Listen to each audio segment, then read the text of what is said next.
Iya. Hai, selamat siang semuanya. Balik lagi sama kita di kelompok 6. Kali ini kita akan menjelaskan tentang pengantar akuntansi chapter 4. Nama saya Nia Agustina. Saya Donita Putri. Nama saya Balkis Aisyah Handayani. Nama saya Latifah Putri Pawitan. Oke, penjelasan pertama bisa dilihat pada screen-nya.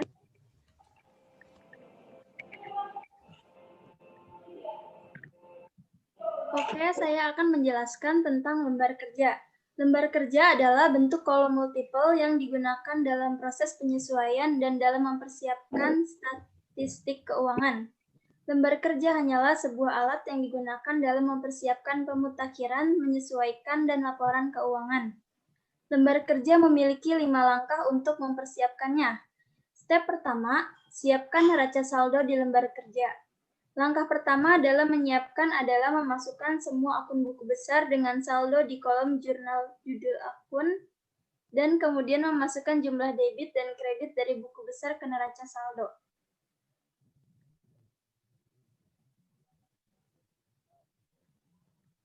Step kedua, masukkan penyesuaian dalam penyesuaian. Langkah kedua sewaktu menggunakan lembar kerja adalah masukkan semua petunjuk di kolom penyesuaian. Dalam memasukkan penyesuaian, gunakan akun neraca saldo yang berlaku. Perusahaan tidak akan menjurnal penyesuaian sampai mereka melengkapi lembar kerja dan menyiapkan laporan keuangan. Penyesuaian untuk Yazici Advertising sama dengan penyesuaian ilustrasi 3.23. A. Yazici mendebit akun tambahan beban perlengkapan T1.500 untuk biaya perlengkapan yang digunakan dan mengkredit pemasok T1.500. B. Seorang Yazici mendebit akun tambahan beban asuransi T50 untuk asuransi yang telah kadaluarsa dan mengkredit asuransi prabayar T50. C. Perusahaan membutuhkan 2 akun depresiasi tambahan. Ini mendebit beban depresiasi T40 untuk depresiasi bulan itu dan mengkredit akumulasi depresiasi peralatan T40. D. Yazici mendebit pendapatan layanan diterima di muka T400 untuk layanan yang dilakukan dan mengkredit pendapatan layanan T400. E.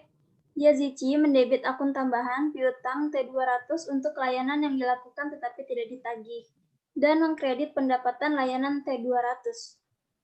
F. Perusahaan membutuhkan 2 akun tambahan yang berkaitan dengan bunga. Ini mendebit beban bunga T50 untuk bunga yang masih harus dibayar dan mengkredit hutang bunga T50. G.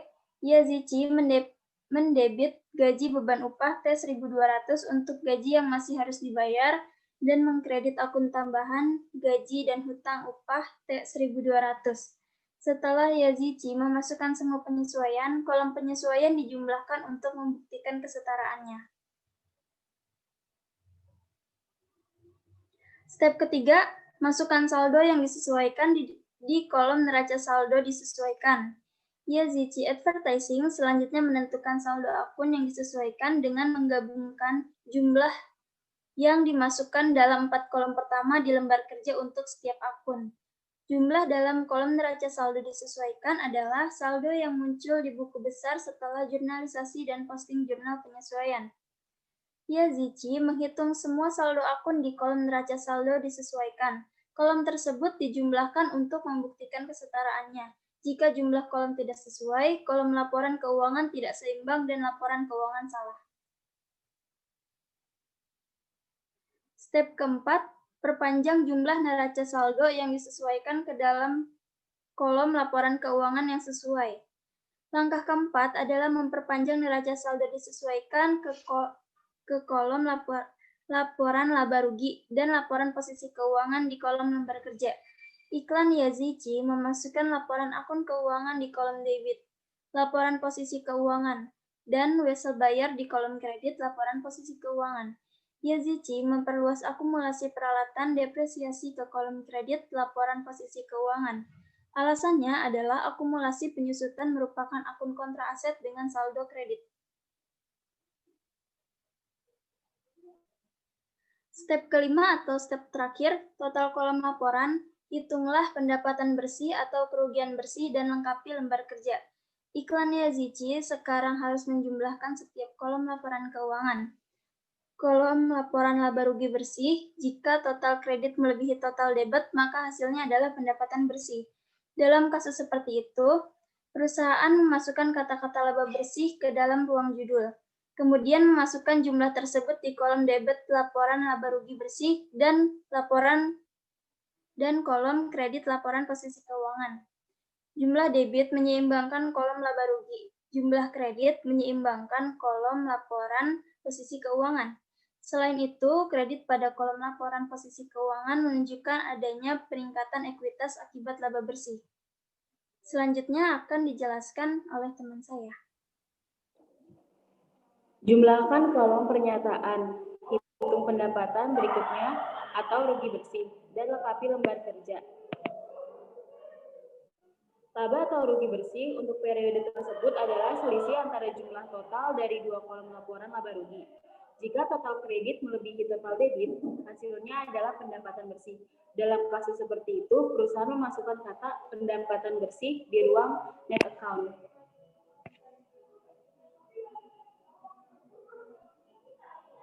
Menyiapkan laporan keuangan dari lembar kerja. Setelah perusahaan melengkapi lembar kerja, maka sudah tersedia semua data yang diperlukan untuk penyusunan laporan keuangan. Laporan laba rugi dibuat dari kolom laporan laba rugi. Laporan laba ditahan dan laporan posisi keuangan disusun dari kolom laporan posisi keuangan. Jadi ini contohnya, contoh laporan.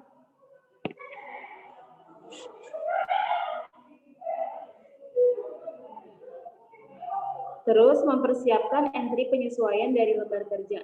Lembar kerja bukanlah jurnal dan tidak dapat digunakan sebagai dasar untuk posting ke rekening penyewa. Untuk menyesuaikan rekening, perusahaan harus jurnalis kolom penyesuaian pada lembar kerja.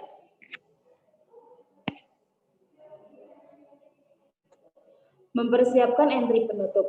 Pada akhir periode, perusahaan mentransfer saldo akun sementara ke akun ekuitas permanen laba ditahan melalui jurnal penutup. Entry penutup secara resmi mengakui dalam buku besar pengalihan laba bersih atau rugi bersih dan dividen ke laba ditahan. Laporan laba ditahan menunjukkan hasil entry ini. Entry penutup juga menghasilkan saldo nol di setiap akun sementara. Akun sementara tersebut kemudian siap untuk dikumpulkan data pada periode akuntansi berikutnya, terpisah dari data periode sebelumnya. Akun permanen tidak ditutup.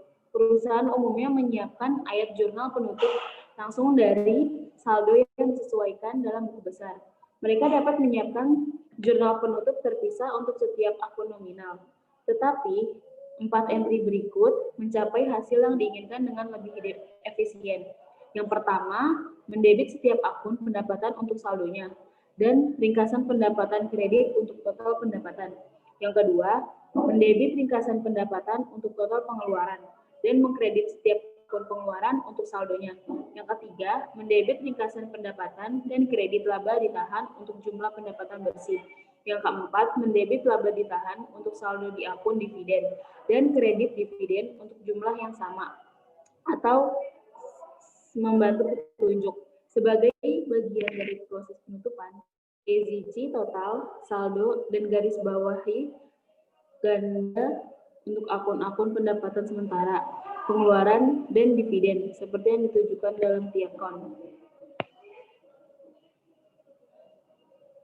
Mempersiapkan neraca saldo setelah penutupan. Setelah periklanan, EZC telah menjual dan memposting semua entry penutup.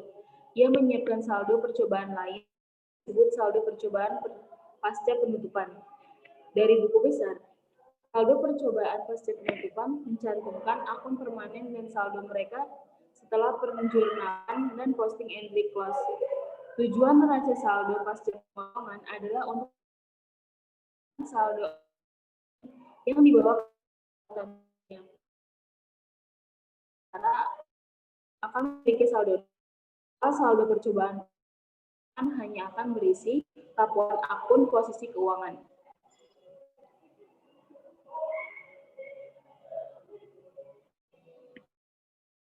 Terima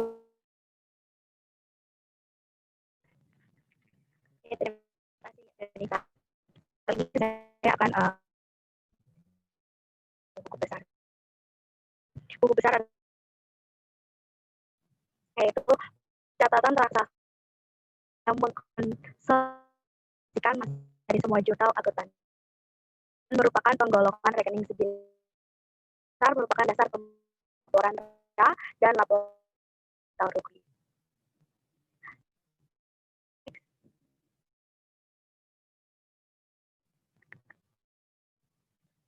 Next slide, please.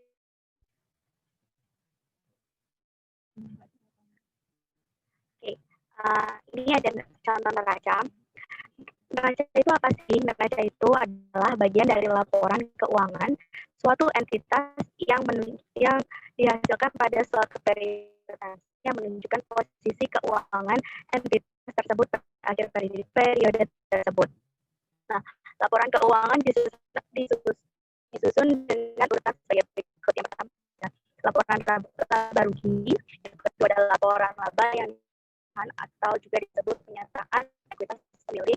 Yang ketiga adalah laporan saldo. Yang keempat adalah laporan arus kas. Next slide. Nah, kali ini saya akan membahas tentang accounting cycle. Apa sih accounting cycle?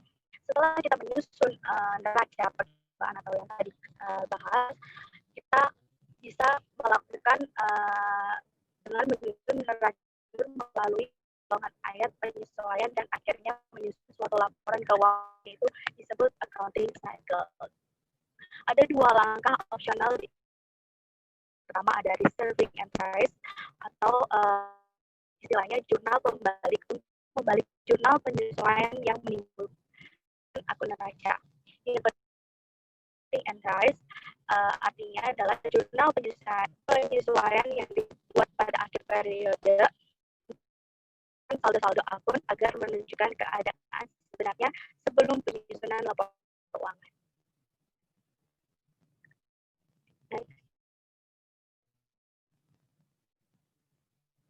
Oke, selanjutnya bisa dijelaskan sama Latifa. Oke, untuk materi selanjutnya adalah laporan posisi keuangan yang diklasifikasikan. Nah, laporan posisi keuangan menyajikan gambaran singkat dari posisi keuangan perusahaan pada suatu titik waktu. Laporan posisi keuangan yang diklasifikasikan mengelompokkan aset dan liabilitas yang serupa, menggunakan sejumlah klasifikasi dan bagian standar. Hal ini berguna karena item dalam suatu grup memiliki karakteristik ekonomi yang serupa. Nah, di sini ada aset dan di sebelah kanannya ada equity dan liabilities. Aset itu ada intangible asset atau aset tidak terwujud, ada property, plant and equipment, ada long term investment, investasi jangka panjang, dan ada aset lancar. Di equity dan liabilities ada ekuitas, ada kewajiban tidak lancar, dan ada kewajiban lancar. Yang pertama itu ada aset tak terwujud atau intangible asset. Nah, banyak perusahaan yang memiliki aset berumur panjang yang tidak memiliki substansi fisik, namun seringkali sangat berharga. Nah, itu disebut aset tak terwujud. Yang signifikan adalah goodwill. Lainnya termasuk hak paten, hak cipta, dan merek dagang atau nama dagang yang memberi perusahaan hak penggunaan eksklusif untuk jangka waktu tertentu. Nah, di sini ada gambar transaksi dari intangible asset. Totalnya itu 10.400. Next, property, plant, and equipment. Nah, atau disebut juga properti, pabrik, dan peralatan. Aset dengan umur manfaat relatif lebih lama yang digunakan perusahaan dalam menjalankan bisnis. Kategorinya mencakup tanah, bangunan, mesin, dan peralatan pengiriman, dan furnitur. Di sini ada transaksi-transaksinya dari property, plants, and equipment. Nah, di bawah ini dikurangi akumulasi depresiasi.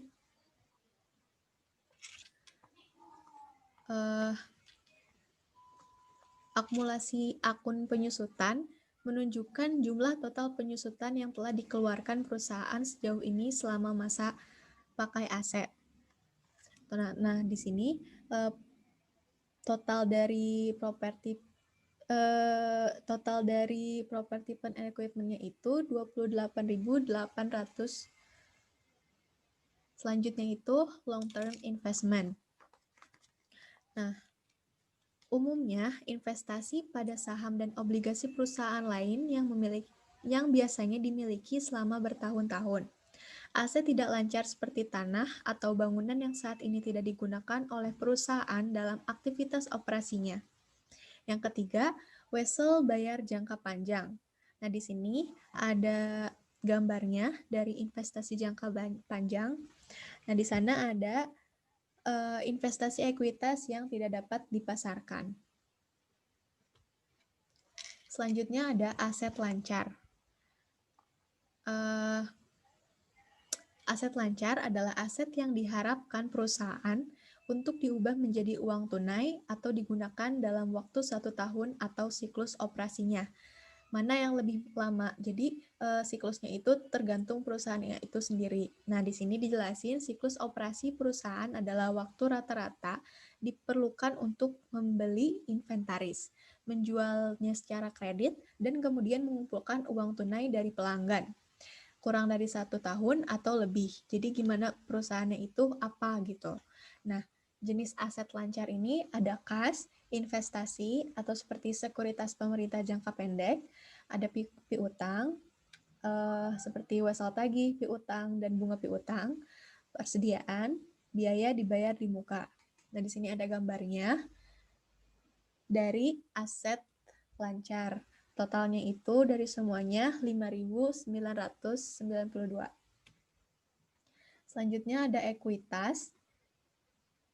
Isi bagian ekuitas bervariasi dengan bentuk organisasi bisnis. Dalam sebuah perseorangan, ada 1 akun modal. Dalam kemitraan, ada 1 akun modal untuk setiap mitra. Perusahaan sering membagi ekuitas menjadi 2 akun, ada modal saham dan pendapatan ditahan. Nah, di sini ada gambarnya. Ekuitas itu terdiri dari share capital, yaitu modal saham, dan pendapatan ditahan atau retained earning. Selanjutnya ada non-current liabilities atau kewajiban tidak lancar. Nah, kewajiban tidak lancar ini adalah kewajiban yang diharapkan perusahaan untuk dibayar setelah 1 tahun. Kewajiban dalam kategori ini terhitung obligasi, hutang hipotek, wesel bayar jangka panjang, kewajiban sewa, dan kewajiban pensiun. Nah, di sini ada gambarnya. Total dari kewajiban tidak lancar di sini ada 24.600.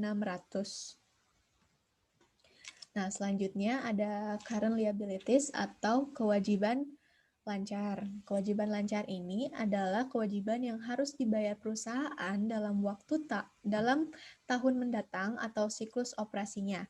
Mana saja yang lebih lama? Nah, contoh umumnya itu ada hutang dagang, hutang gaji dan upah, hutang wesel bayar, hutang bunga, dan hutang pajak penghasilan. Di sini ada gambarnya, total dari current liabilities-nya itu 42.500 dibulatkan. Nah, pengguna laporan keuangan melihat secara dekat hubungan antara aset lancar dan kewajiban. Hubungan ini penting dalam mengevaluasi likuiditas perusahaan, kemampuannya untuk membayar kewajiban yang diperkirakan akan jatuh tempo tahun depan. Ketika aset lancar melebihi kelebihan lancar, kemudian kemungkinan untuk membayar kewajibannya itu menguntungkan. Tetapi kebalikannya, kreditor jangka pendek mungkin tidak terbayar kalau aset lancarnya itu kurang dari kewajiban lancar. Nah, kalau seperti itu, perusahaan mungkin pada akhirnya dapat dipaksa untuk bangkrut. Nah, selanjutnya itu ada jurnal pembalik. Nah, tujuan ayat jurnal pembalik ini adalah untuk menyederhanakan pencatatan transaksi berikutnya yang terkait dengan ayat penjurnalan. perusahaan membuat jurnal pembalik pada aset periode akuntansi berikutnya Nah, setiap ayat jurnal pembalik ini adalah kebalikan dari ayat jurnal penyesuaian yang dibuat pada periode sebelumnya. Pencatatan ayat jurnal pembalik merupakan langkah opsional dalam siklus akuntansi. Di sini ada contoh jurnal pembalik. Perusahaan paling sering menggunakan ayat jurnal pembalik untuk membalikan dua jenis ayat jurnal penyesuaian, yaitu pendapatan yang masih harus dibayar dan biaya yang diperoleh. Nah, di sini ada perbandingan antara jurnal penyesuaian dan yang jurnal jurnal pembalik.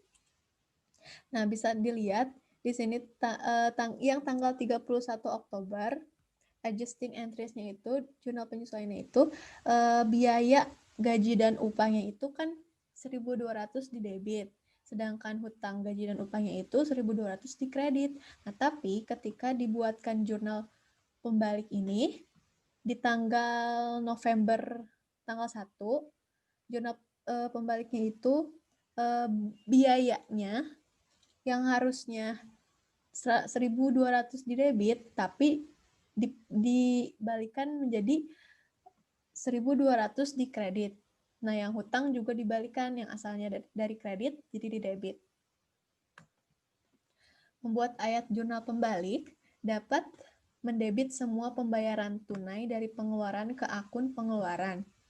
Nah, di sini kita bisa lihat biaya gaji dan upahnya itu kan dibayar nih 4.000.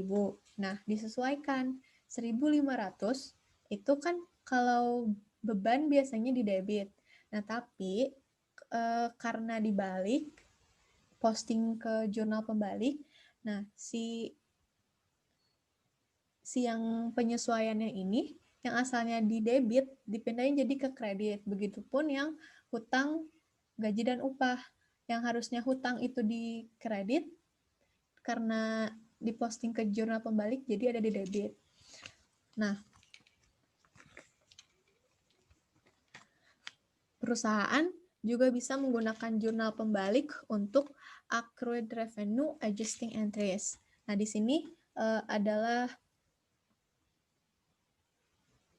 jurnal pembalik. Di sini service revenue-nya itu kan biasanya kalau pendapatan layanan itu di kredit, tapi di sini udah dibalikin jadi di debit. Nah, piutang juga sudah dibalikan. Nah, selanjutnya kita akan membahas soal dari chapter 3. Yang pertama soalnya itu exercise 3.8 LO2,3. Nah, di sini Lorena Manzon membuka praktik kedokteran gigi pada 1 Januari 2020.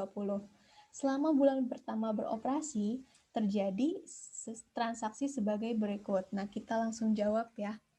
Yang pertama itu kan melaksanakan pelayanan bagi pasien yang memiliki asuransi dental plan. Pada 31 Januari, 785 dari layanan semacam itu dilakukan tetapi belum dicatat. Nah, di sini kita catat. Yang pertama itu tanggal 31 Januari, di situ ada piutang jasa dan pendapatan jasa. Piutang itu di debit, pendapatan jasa itu di kredit. Nah, lalu yang nomor 2, biaya utilitas yang timbul tetapi belum dibayar sebelum 31 Januari berjumlah 650. Kita masukin lagi ke jurnalnya, jurnal penyesuaian tanggal 31, di sini ada beban utilitas dan hutang utilitas. Bebannya di debit 650 dan hutangnya 650 di kredit. Yang nomor 3, membeli peralatan gigi di tanggal Januari tanggal 1 seharga 80.000. Membayar 30.000 secara tunai dan menandatangani wesel bayar 50.000. 3 tahun. Peralatan tersebut terdepresi 400 per bulan dan bunga 500 per bulan. Nah, berarti di sini kita analisis ada akumulasi depresiasi, akumulasi peralatan penyusutan ya, dan ada bunga juga. Jadi kita masukin dua-duanya. Yang pertama, tanggal 31 lagi, ada beban penyusutan dan akumulasi peralatan penyusutan. bebannya di debit, 400 akumulasi. Peralatan penyusutannya di kredit. Lalu masukin juga bunganya. Nah, tanggal 31 beban bunga dan hutang bunga. Bebannya di debit 500 dan hutangnya di kredit 500. Yang nomor 4, membeli polis asuransi mal praktek 1 tahun pada Januari. Tanggal 1 seharga ini 24.000. Nah, berarti kan ada beban asuransi dan hutang asuransi. Nah, di sini 24.000 itu untuk 1 tahun. Berarti per bulannya itu seharga 2.000. Nah, yang terakhir ada membeli perlengkapan gigi senilai 1.600 pada tanggal 31 Januari, ditetapkan bahwa ini tuh 900 ya, 900 persediaan itu ada di tangan kita. Nah, maka tanggalnya itu tanggal 31 Januari, judul akunnya beban pemasok dan pemasok.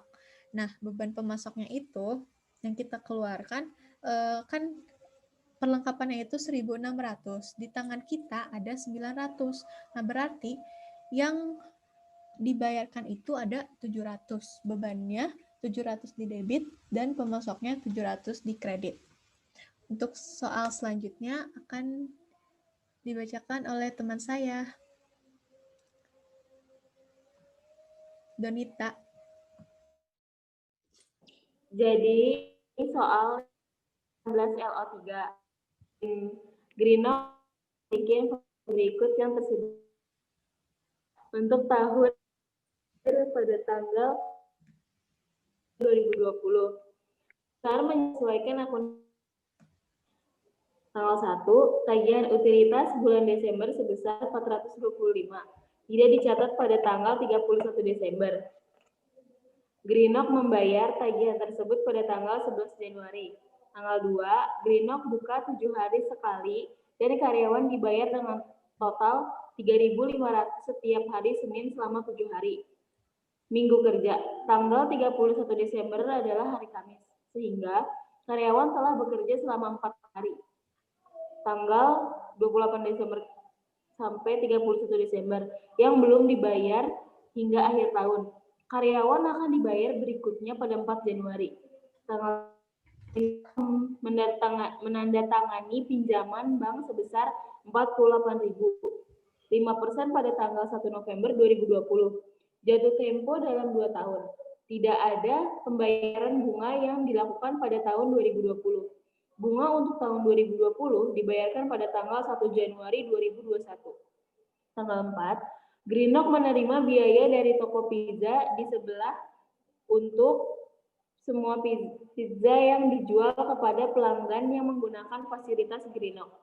Jumlah terutang untuk Desember adalah 300 yang akan dibayar Pizza Shop pada tanggal 4 Januari. Petunjuknya, gunakan akun pendapatan layanan. Yang kelima, Greenock menyewakan sebagian dari ruang gudang yang tidak terpakai kepada klien seharga 6.000 sebulan. Membayar yang pertama di hari bulan berikutnya. Ia menerima uang sewa untuk bulan Desember pada tanggal 2 Januari. Instruksinya itu yang A, untuk setiap situasi, persiapkan jurnal penyesuaian yang diperlukan pada tanggal 31 Desember.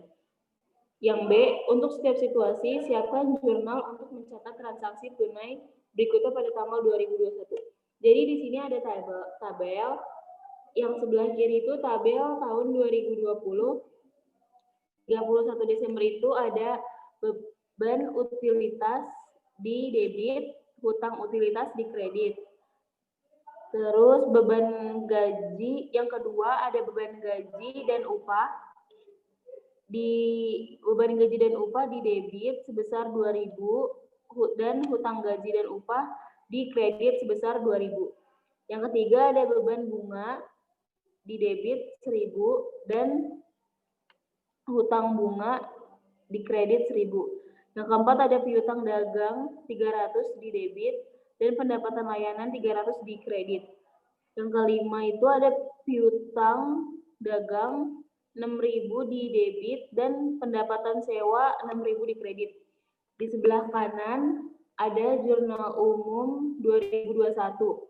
Yang pertama itu 1 Januari ada hutang bunga sebesar 1.000 di debit dan kas sebesar 1.000 di kredit. Tanggal 2 ada kas sebesar 6.000 di debit dan piutang dagang sebesar 6.000 di kredit. Tanggal 4 ada piutang hutang gaji dan upah 2.000 di debit dan kas sebesar 2.000 di kredit.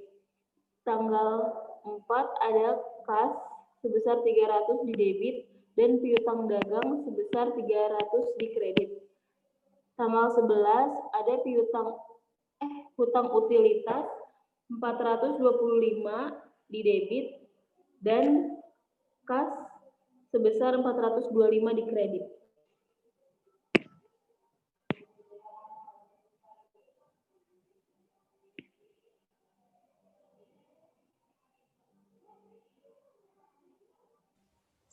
Soal selanjutnya akan dibacakan oleh Balkis.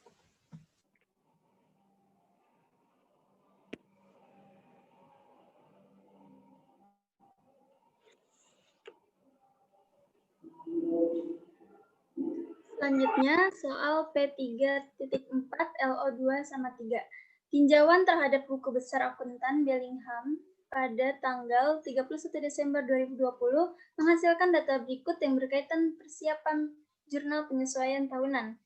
1. Asuransi dibayar di muka 10.340.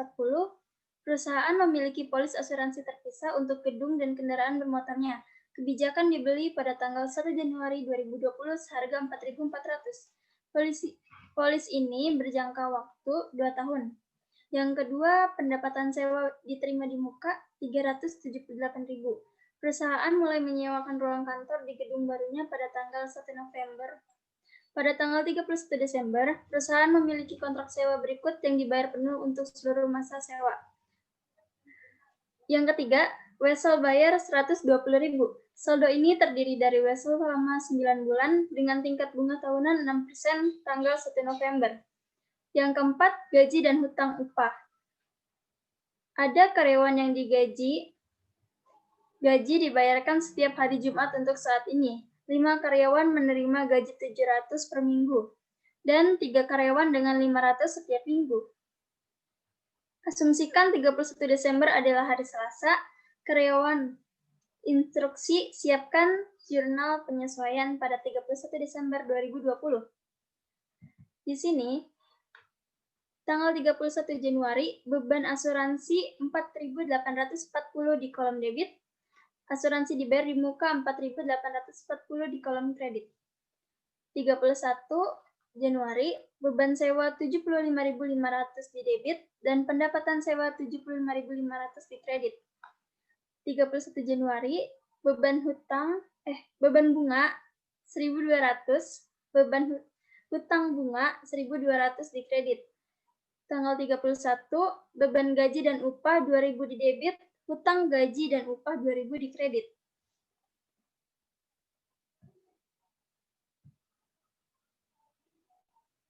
Sekian dari kelompok kami. Kurang lebihnya mohon dimaafkan.